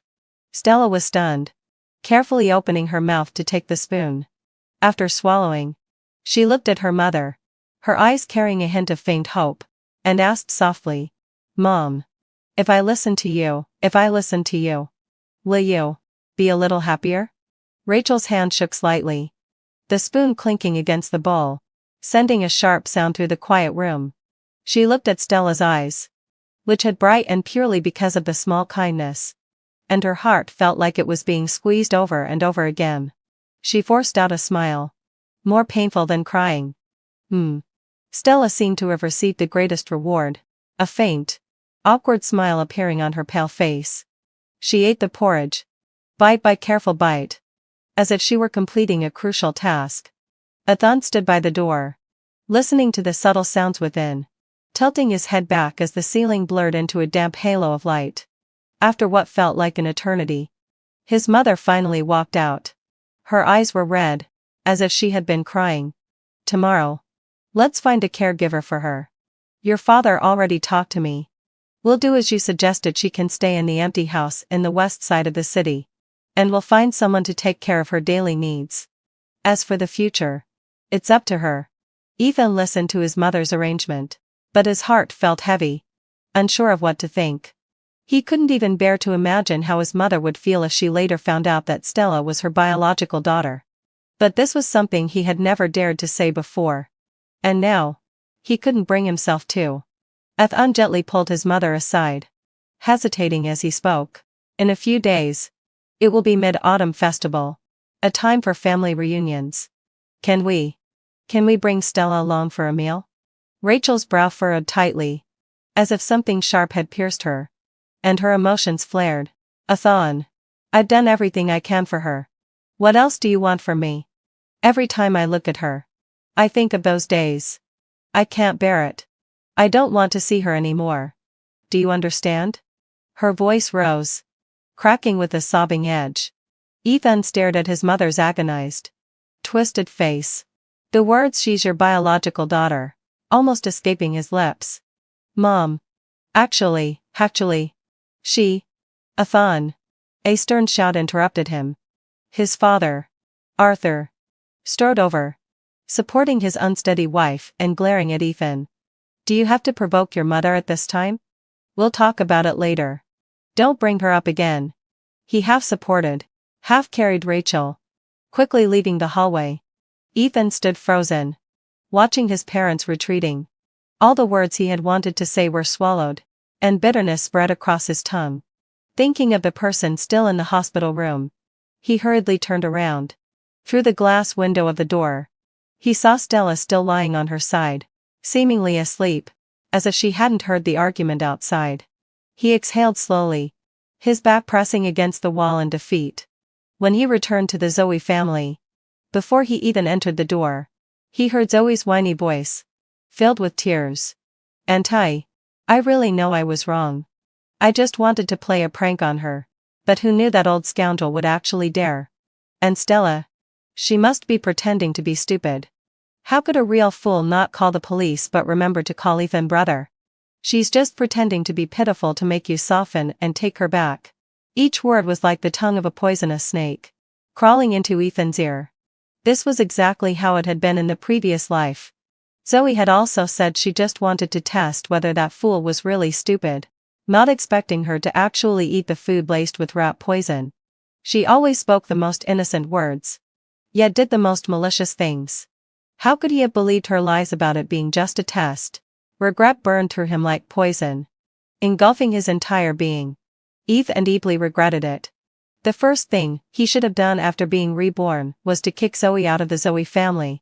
He slammed the door open, and in Zoe's astonished gaze, stormed forward, grabbing her arm and yanking her away from Rachel. The force was so great that she cried out in pain. Zoe screamed and staggered, falling to the ground. "Ethan, what are you doing?" Rachel exclaimed, startled. "Get out," he growled coldly. "Pack your things and leave the Zoe family immediately, along with your nanny mother. I never want to see you in Cloud City again." Rachel was taken aback by the sudden outburst. "Ethan, what are you doing? She almost killed Stella." Ethan pointed at Zoe, whose face had gone ashen. His eyes filled with uncontainable rage. Someone with such evil intentions cannot stay in the Zoe family. "Mom, this matter cannot end like this." Zoe sobbed even harder. "Auntie, I didn't mean it. Ethan, you misunderstood me. Rachel was stunned by her son's violent demeanor. And for a moment, she was at a loss for words. Ethan. Maybe Zoe. Maybe she really just then. The phone in the living room rang sharply, breaking the tense standoff. The closest maid answered it. After listening for a moment, her face went pale, and she hastily covered the receiver. Looking at Ethan. Master. It's from the hospital. They say Stella is missing. Ethan's mind buzzed with only one thought. She heard it. She heard what he and his mother had said outside the ward. She heard it all. Like a man possessed, he tried to rush out. But Arthur blocked him, gripping him tightly. She left on her own. At least she has some self-awareness. Arthur's voice was cold. Since she left. Whether she lives or dies. It's up to fate. Don't go looking for her. Up to fate? For the first time, Ethan defied his father, violently shaking off his grip. The regret and terror of 2 lifetimes exploded within him. His eyes were bloodshot. His voice hoarse and broken. Even if I die, Stella cannot be hurt. Arthur was stunned by the intensity of his son's reaction and words. His brows furrowing tightly. Ethan. What's wrong with you? Why are you defending the daughter of a drug dealer so fiercely? If it weren't for her father, our family wouldn't have ended up like this. Ethan had had enough of these words. Because she's my sister. My real sister. The mention of the drug dealer's daughter pushed him to speak recklessly. The buried secret exploding like a bomb. She's Mom's daughter. She's your daughter. After shouting, Adon turned, ignoring the shocked and horrified expressions of his parents, and ran into the night. Arthur and Rachel were left frozen, as if struck by a thunderbolt. Pale and unable to move, Ethan searched frantically through every place she might have gone, but found nothing. The cold terror coiled around his heart like a venomous snake. Then, you let out a low sigh. A thought struck him. She had said she would wait for her father to return. Had she gone to find Kevin? He remembered in his previous life. Kevin had said he would take Stella back to the capital. The capital. Ethan jumped onto his bicycle and pedaled furiously down the road heading towards the capital. Not sparing any dark corner of the night. 30 kilometers away, Ethan spotted a small figure huddled beside a milestone. Almost swallowed by the night. Stella. He threw his bike aside and rushed over, raising his hand to slap her. Stella looked up, her small face dirty and her eyes swollen. When she saw him, she flinched. The fawn was both angry and heartbroken. His raised hand faltering before dropping. His voice trembled. Why did you run away? Do you have any idea how worried I was? Mom and Dad are looking for you. Stella looked at him through tear-filled eyes. Her voice small and shaky. Mom doesn't want me. Neither does brother. I want to find Dad. Her words cut through Ethan's heart like the sharpest knife. All his anxiety, fear, and pretensions crumbled in an instant. He dropped to his knees, pulling her into his arms, tears pouring uncontrollably. Who said I don't want you? How could Mom not want you? I want you. I want you so much. I'm sorry. I'm so sorry. His words were incoherent as he kept apologizing and making promises. Stella cried in his arms, sobbing until she lost strength and finally fell into an exhausted sleep. Ethan lifted her and began the long walk back, each step heavy with the weight of his emotions. Her breath was light against his neck, so faint, like a feather, yet it felt unbearable. Outside the hospital room, Arthur and Rachel stood, staring at Stella, who was sleeping in the bed, their faces pale and full of a complicated mix of emotions. Rachel suddenly grabbed Ethan's arm, her fingers cold, voice trembling. Ethan, what did you mean by what you said today? How could she be? Ethan's throat was dry, unsure how to explain. At that moment, a low, hoarse, but undeniably powerful voice spoke from behind them. Because Stella is indeed your daughter. The three of them turned abruptly. In the dim hallway light stood a man in a police uniform, tall and broad-shouldered. His face was weathered, with a jagged scar running from his forehead to his temple, one hand unnaturally hanging by his side, while the other gripped a cane, his posture still proud. It was Kevin. Rachel's eyes widened in disbelief, her breath halting. Stella was conceived when you were abducted. I never touched you. Nor did I let anyone else. But in those days, I had no choice but to accept Stella as my child. Rachel, the criminals who abducted you have been brought to justice. And the drug village has been completely dismantled. You were a victim. And now that the case has been closed, you have the right to know the truth. Kevin's words were like a heavy stone thrown into a deep pool, shaking Arthur and Rachel to the core, their faces drained of color. The man they once viewed as a monstrous criminal was now revealed as a hero in police uniform. Rachel's lips trembled as she looked at the scarred man with the cane, then at Stella, sleeping in the bed. The shock was so great that she could barely stand. Kevin met their gaze calmly. His eyes weary but unburdened by the weight of years lived on the edge of death. If you don't believe me, you can do a DNA test. His voice was rough. Now, I want to see the child first. Ethan swallowed hard and nodded silently. Kevin, leaning on his cane, made his way slowly but steadily into the room. He sat down beside the bed, gently brushing aside the strands of hair from Stella's forehead with his rough, trembling hand. This Iron Man, who had endured years undercover in a drug den, never shedding a tear even after sustaining serious injuries, now had tears in his eyes as he looked at Stella's pale, frail face. He lowered his head, his forehead lightly touching hers, his voice breaking with emotion. Stella. Daddy Stella. How did you become so thin? He carefully took out a neatly folded new princess dress and a pair of small leather shoes from an old, worn bag, placing them beside her pillow. I promised you. I'm back. Stella's eyelashes fluttered, and she slowly opened her eyes. Her blurry vision focused on the familiar face in front of her. Weathered by time but still unmistakably known. She froze for a few seconds. The overwhelming disbelief and a deep sense of injustice flooding to her all at once. Dad. She suddenly threw herself into Kevin's arms, using all her strength to hold him tightly, sobbing uncontrollably. You're back. This time it's not a dream. Right? Stella waited for you. Yes. Daddy's back. Kevin held Stella close, his thin shoulders shaking violently, tears streaming down his face. Outside the hospital room, Rachel watched the scene unfold, unable to hold back any longer. She covered her face and cried out in pain, her shoulders shaking with the force of her sobs. Arthur, with red-rimmed eyes, pulled her into his embrace. Later, the truth came to light. Kevin's heroic deeds spread far and wide. The paternity test results were also firmly placed before them.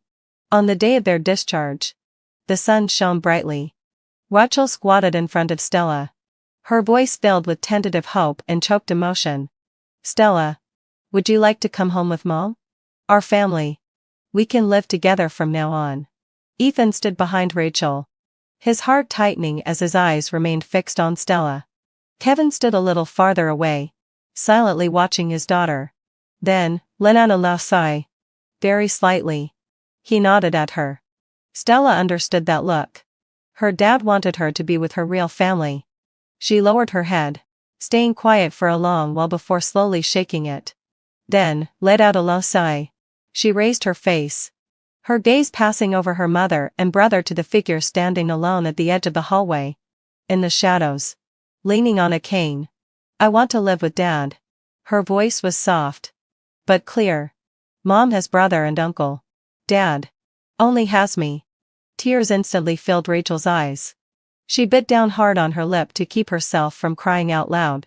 Ethan placed a hand on Rachel's trembling shoulder, took a deep breath to suppress the lump in his throat, and said in a hoarse voice, Stella, at least, let's spend this mid-autumn festival together with your dad.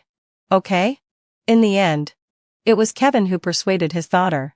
He gently patted her head and said, Stella, stay in Yancheng and spend time with your mom. When you're older, you can come to Beijing to find me. You'll always be my daughter. Stella finally agreed. Later on, Stella took the initiative to apply for the college entrance exam. Wanting to go to Beijing to live with her father, the once bright student halo had long faded. With her impaired intelligence, she had to put in an unimaginable amount of effort. Ethan took on the task of tutoring her, patiently teaching her again and again, as though he were trying to make up for everything he had missed in their past life. She took the exam 3 times.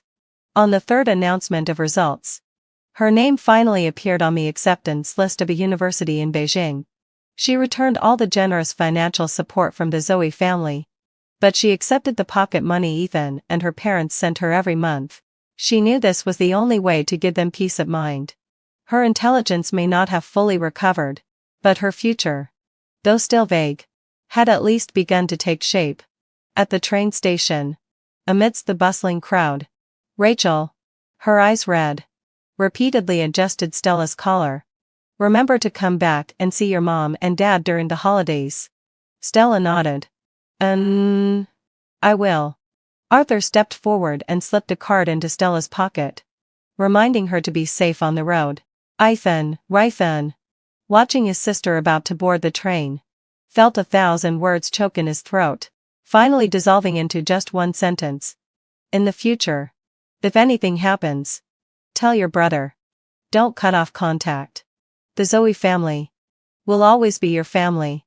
Stella nodded again, her gaze calm. "Okay." The whistle of the train sounded long and clear. The train slowly started moving, and the scenery outside the window began to retreat.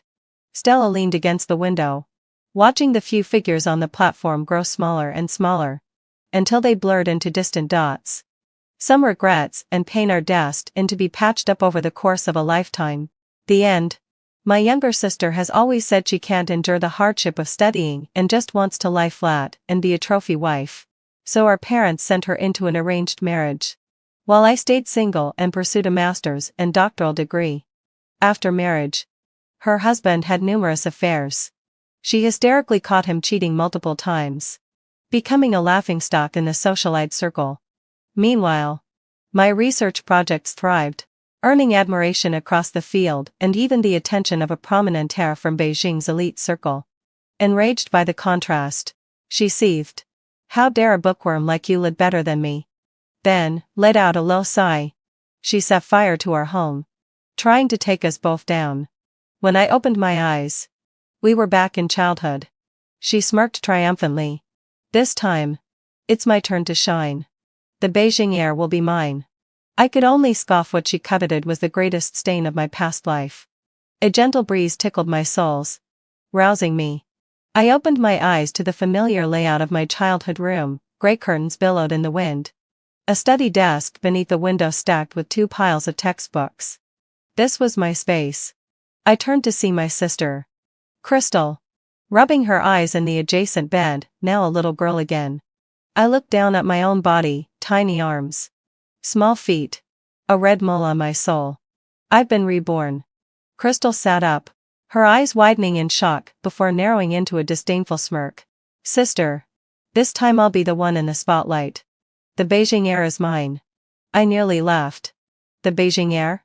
He was the stain of my past life, yet she treasured him like a gem. I smiled sweetly. "If you want him so badly, he's all yours." In my past life, Crystal loathed studying, declaring early on she'd rather be a trophy wife and endure academic hardship. When the Ethan family's son reached marriageable age, our parents seized the chance for an arranged marriage. But after marriage, her husband kept mistresses while maintaining a facade at home. Her desperate attempts to catch him cheating made her the butt of every society joke. Meanwhile, I threw myself into studies, earning advanced degrees in solitude. My research success won respect across disciplines and the persistent pursuit of a Beijing elite heir. Crystal couldn't bear the contrast. While I flourished, her trophy wife dream crumbled into dust. "How dare a bookish nobody like you have a better life?" she raged before setting fire to our home. Now reborn, she aimed to steal what was mine. Fine, let her have it. I didn't care anyway. Crystal lied my indifference, briefly skeptical before triumph returned. "You look down on me? Mom loves me most. If I say I want to study instead of marry, she'll never force the engagement. Then the Beijing air will be my destiny." I applauded mockingly. "Brilliant plan. Go for it." Just then, Mom knocked and entered with a fruit platter. "Crystal. Anna. Eat first. Later." I'll take you to meet a little friend. A little friend? I realized this was Ethan, Crystal's past life husband. Memories of our childhood encounter were faint, as I'd barely interacted with him before. Crystal's face dark, and at the word friend, her expression oddly mature for a child. Mom frowned. Crystal. What's wrong? Crystal quickly switched to a coquettish tone. Mom. I'd rather study at home than meet him. Mom patted her head. Since when do you love studying? This boy is very handsome, you'll like him. We'll study after. Crystal tried to protest, but Mom cut her off. In the end, she had no choice but to join us. When we met Ethan, he was playing with a remote-controlled car. He grinned brightly at us until Crystal glared at him like an enemy.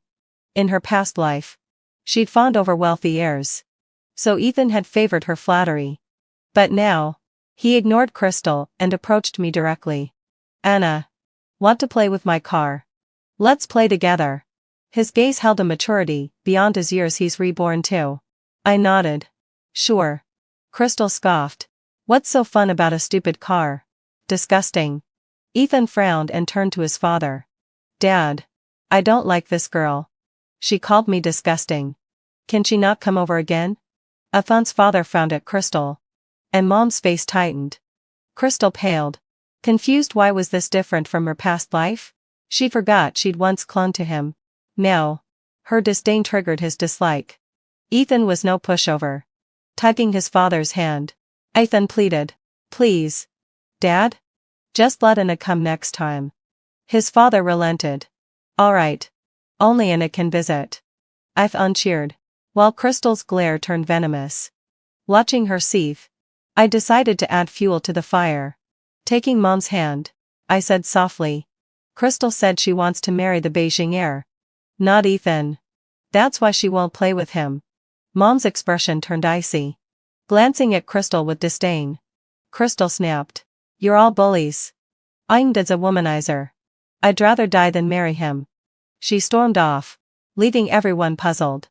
As Mom awkwardly smoothed things over with Ethan's father, Crystal sulked beside them while Ethan and I played. I whispered. You're reborn too? He smiled. You noticed. Classic Anna. Why target Crystal? I asked. He grimaced. I hated her in our past life. My dad forced the marriage, so I cheated. I want a different choice this time. I guessed his aim. He wanted to marry me. After all, I'd been a rising star in academia. I'll consider it if you support my studies. One chance for infidelity. Then we divorce. He laughed. With you, I'd never dare.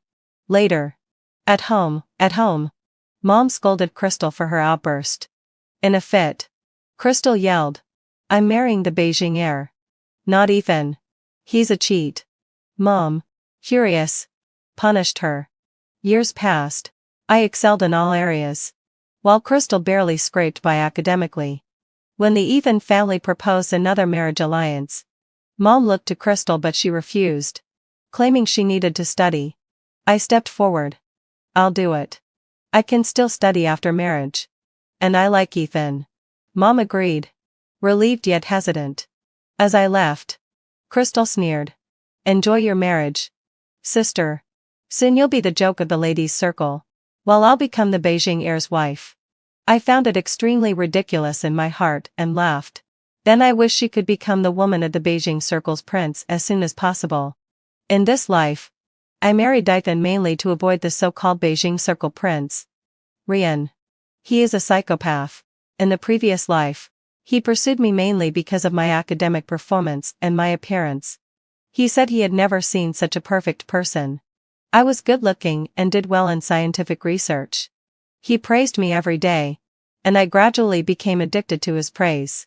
But after I got together with him, he insulted my self-esteem every day. When I resisted, he beat me. He said to me, women just need money.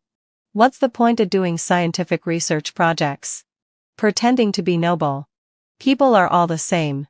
Isn't the reason you're with me just for money? I'll give you money. Stop doing those stupid experiments.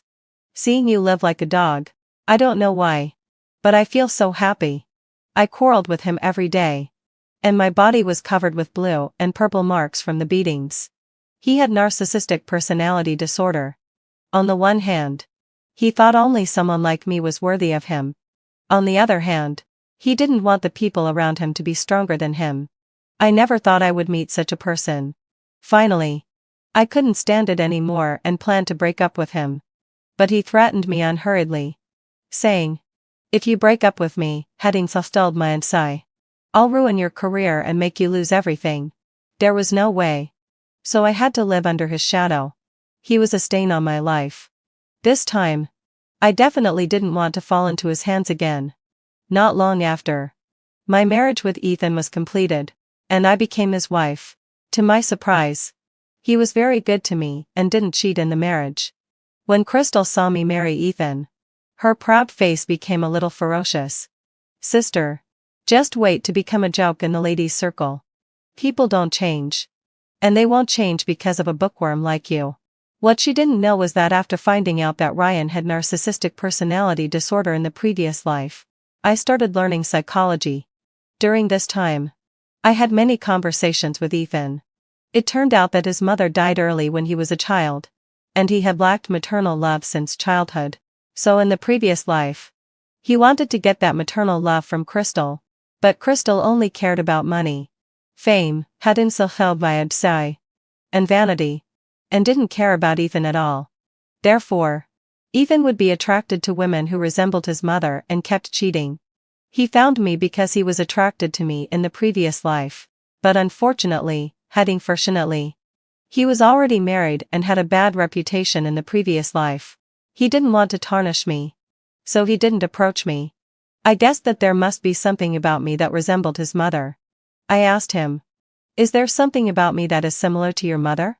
He thought for a while and said, "My mother was a gentle person and a strong woman. But I won't treat you as my mother because I like you. Not my mother. Anna, I'm very lucky to be with you in this life." I reached out and hugged him. "In this life, I will be with you and always stay by your side, as long as you don't cheat." He hugged me back, buried his head in my shoulder, and whispered emotionally, "Don't worry. It's you in this life. And I will definitely not cheat." Under my healing, his psychological problems gradually improved. We also lived very happily. Looking at our appearance, Crystal said angrily, "A dog can't change its nature. Just wait and see." I smiled faintly and ignored her. In order to gain Ryan's favor, Crystal went to work in a restaurant. Because she didn't study well and had no achievements, Ryan looked down on her. No way. She had to discuss with her mother to buy the first place grade in the school, so that she became the first in the whole school. Finally, having fulfilled my under the halo of being the first in the school, Ryan noticed her. He began to ask Crystal out. In order to leave a good impression on Ryan, Crystal began to buy various famous brands, although her mother couldn't afford it. Thinking that Crystal was dating the Beijing Circle's prince, she tried her best to support her. Gradually, the family's savings were exhausted. My mother started to borrow money from me. She said, "Crystal is really promising. She has a boyfriend who is the prince of the Beijing Circle. You should support her. Maybe the Ethan family will rely on him in the future." Ethan didn't plan to lend money. In the previous life, he was extremely tired of Crystal. Crystal was extremely vain, but she put all the blame for the marriage on him. He remembered telling Crystal about his work and saying he was very tired. Instead of listening, Crystal asked him to buy her a bag. This kind of thing happened not once, but many times. Ethan felt that he couldn't communicate with Crystal and began to look for confidants outside. But Crystal blamed everything on Ethan. Ethan was angry, so he cheated more and more fiercely, making Crystal a joke in the Beijing ladies' circle. Therefore, in this life, he didn't plan to care about all things related to Crystal. But I held Ethan's hand and said softly, "Since she wants to borrow, let's lend.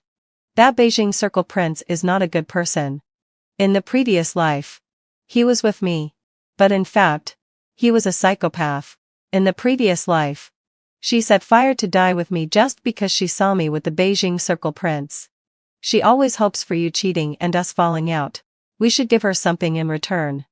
Ethan knew that I died because Crystal set fire and that Crystal always didn't want us to be good and hoped we would fall out.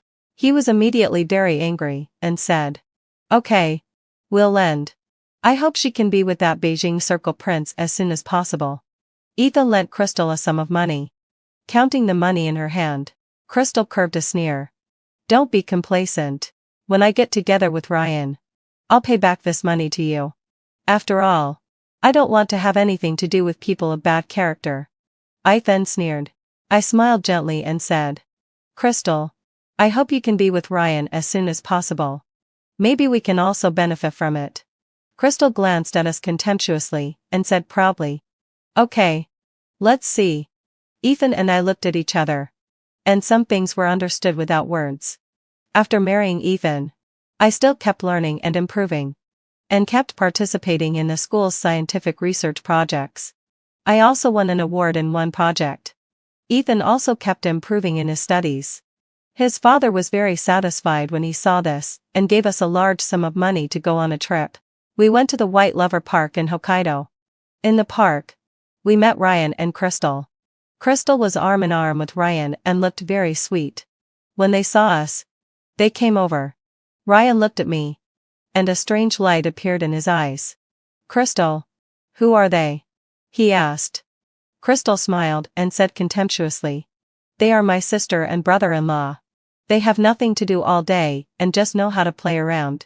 Ryan held out his hand to me and said, "I'm Ryan, Crystal's boyfriend." Instead of reaching out, I held on to Ethan. "Hello. This is my husband. It's so coincidental to meet you here." Seeing me holding Ethan, Ryan showed a look of disappointment in his eyes and awkwardly withdrew his hand. He replied, "Yeah. What a coincidence." Looking at Ryan's, "Your students do experiments." Usually, I have nothing to do. I just do some trivial work to get credits. There's nothing else. So I can run around like this." As soon as Ryan heard this, a look of disdain flashed in his eyes. When Crystal heard me say this, joy also appeared in her eyes. Maybe she was thinking in her heart that I was really tactful and didn't compete with her for Ryan. Crystal was happy and pulled Ryan to the other side. Looking at their distant figures, I laughed in my heart.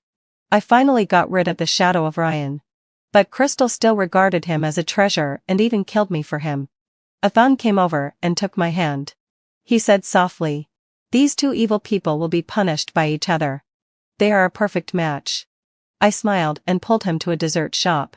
After returning home, my mother called Ethan and me home. She said that Crystal was together with the Beijing Circle's prince and would invite Ryan to the house to have a look tonight.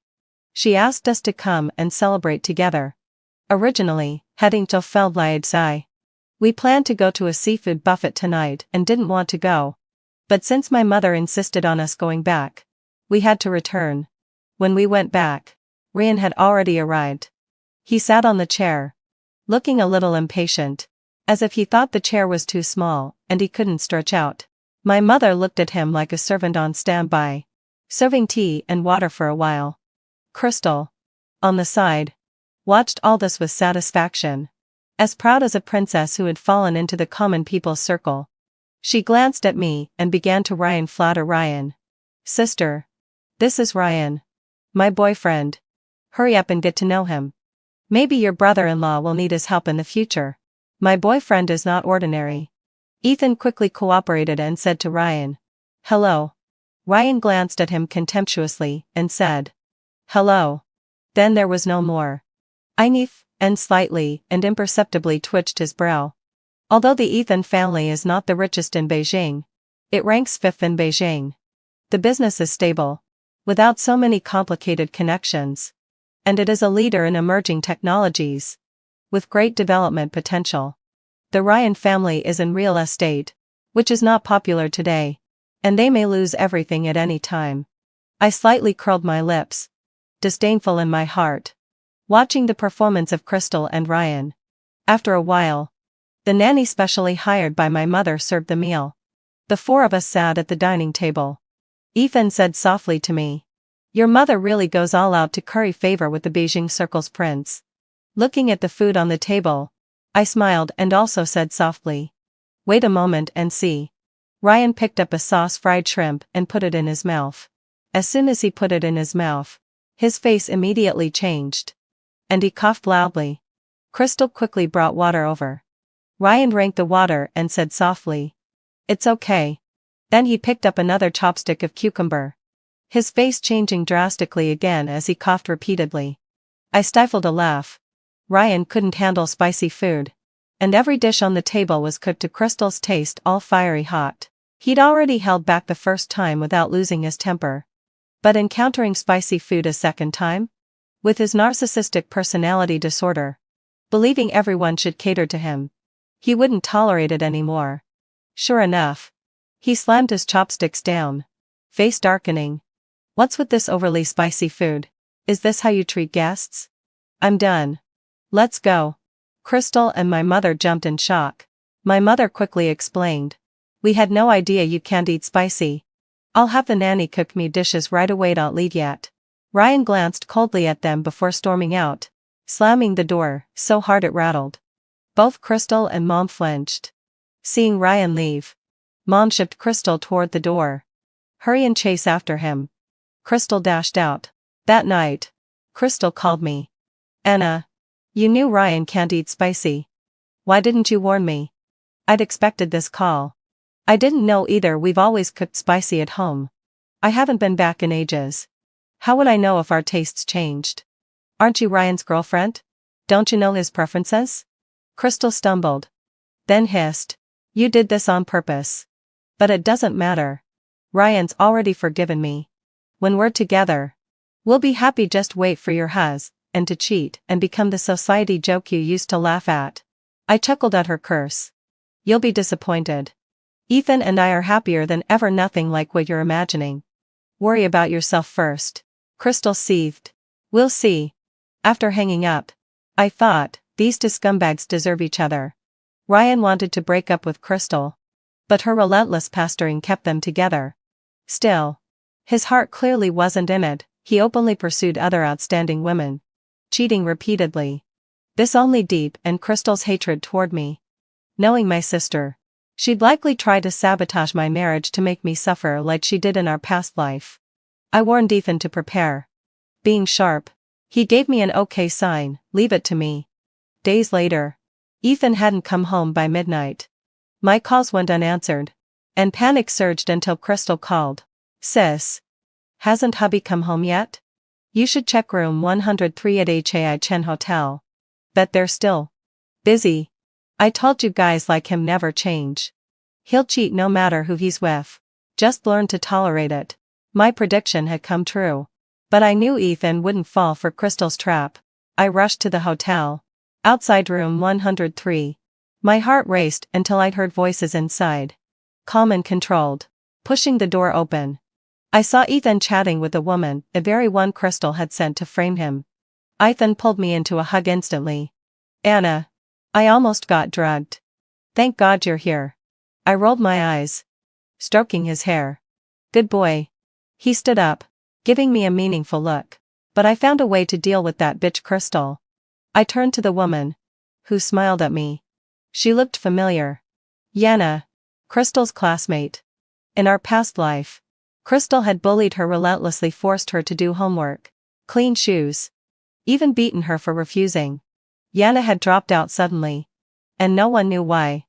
Now I understood, her father's illness had forced her to quit and earn money.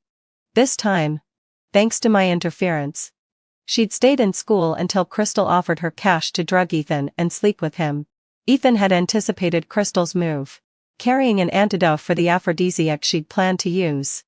After tricking her into leaving, he coaxed Yana to reveal the truth. I turned to Yana. "Help us expose Crystal, and I'll pay for your father's treatment enough to cover it all. Deal?" Yana hesitated, then nodded firmly. "Anything for my dad." When we got home, Crystal called again. "How's hubby doing?" "Sis? Bet you're heartbroken actually. We're out having barbecue and having a blast. Bye." I hung up on her, sputtering protests. "Whiffy. I feel like some naughty fun." Ethan purred, squeezing my waist. I smiled and turned off the light. The next day, the internet exploded. Videos of Crystal bullying Yana, shoving feces-stained paper on her, spitting on her, pinning her by the hair went viral. Yana's online testimony about years of campus abuse made Crystal a national pariah. Her panicked call came soon after. "What did you do to Yana? Why is she betraying me?" I smirked. "Ethan and I are fine. Thanks. Enjoy your karma."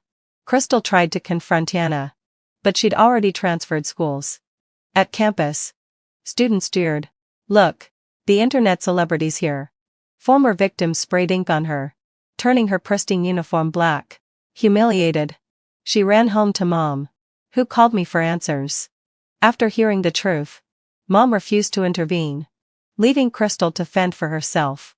When she turned to Ryan, he recoiled in disgust at her disgraceful reputation. "You're lying," she sobbed. "Anna set me up. Yana bullied me first." Ryan didn't believe a word. Alone and ostracized, Crystal skipped school for weeks. But Crystal refused to quit. Remembering I'd been a lab researcher in our past life and that Ryan admired that intellectual images, he applied to be a lab assistant after returning to school. With decent grades, she got the role. One day, we crossed paths at a restaurant. "Being a lab assistant isn't that hard. I'm one now too," she boasted. "Ryan broke up with me. But once he sees my growth, he'll come back, sure." I smiled. "Hope your wish comes true." If only she knew. As a chemistry lab assistant, one mistake could cause a disaster and expulsion. Ryan, meanwhile, was drawn to her new intellectual facade, only to degrade and tame her later, as he did with all highbrow conquests. Crystal, blind to his cruelty, happily catered to him, thrilled by his fleeting attention. A month later, Ryan's grandmother fell gravely ill, her dying wish to see him married. Crystal leapt into action, delivering fruits, health supplements, and flattery to the Ryan family, practically declaring herself the granddaughter-in-law. Though Grandma Ryan disliked Crystal's obvious scheming, she kept silent. With Ryan's untreated narcissistic disorder, even a gold digger might be the best they could hope for. After all, Ryan would always have money, and with his scheming, he wouldn't let Crystal swindle his family's fortune. So Ryan's grandmother happily enjoyed Crystal's service, and Crystal happily served them. Finally, having fulfilled my obsession, after a month, Ryan's grandmother planned to let Crystal marry Ryan. Crystal was delighted to see it happen and finally chose an auspicious day to marry Ryan. Unfortunately, the weather was uncooperative. It was a rainy and overcast day. After marriage, Ryan continued to fall under everywhere and didn't take Crystal seriously. To win his favor, Crystal decided to conduct an experiment to make Ryan look at her with new eyes. She called me and asked me to help her with the experiment. I guessed she wanted me to be her laborer while putting her name as the main experimenter. She talked sweetly, saying that Ryan would give Ethan more business opportunities then. Thinking of Crystal's proud face, I agreed after some thought. On the day of the experiment, I seriously taught Crystal how to conduct the experiment in the lab. Crystal's grades were all bought, so she knew nothing about experiments, but loved to show off as if she knew everything. A senior schoolmate came in to get something and asked curiously when she saw me, "Crystal, who is this?" Crystal smiled disapprovingly. "This is my assistant." My face froze. But then I said to the senior, "Hello." The senior was also taken aback and replied, "Hello," before taking her things and leaving. Looking at the flammable materials in front of me and recalling the pain I suffered in the fire in my past life, I slightly curled the corners of my lips. I placed a large piece of potassium together with a glass of water. Then I said, "Crystal, I need to go to the restroom and will come back to continue later." I pushed the experimental materials forward and said, "Watch these. With your intelligence, you'll definitely handle it well." Flattered by my praise, Crystal was energized. She snapped, "So many errands. Hurry up and go. I'll be fine." I took a deep look at the potassium and water before leaving the lab. In the restroom, I silently counted the time. Given her ostentatious nature and lack of common sense, she would surely mess around with the materials at hand. And when I returned, she would show off to me how capable she was and how she could succeed without me. Boom. An explosion rang out from the lab, shocking everyone. They rushed to see what had happened. Crystal scrambled out of the lab in a disheveled state, begging for help. People immediately rushed her to the hospital. Her face, chest, arms, and hands were severely injured and disfigured. When Ryan saw her like this, he felt impatient and grew even more disgusted with her.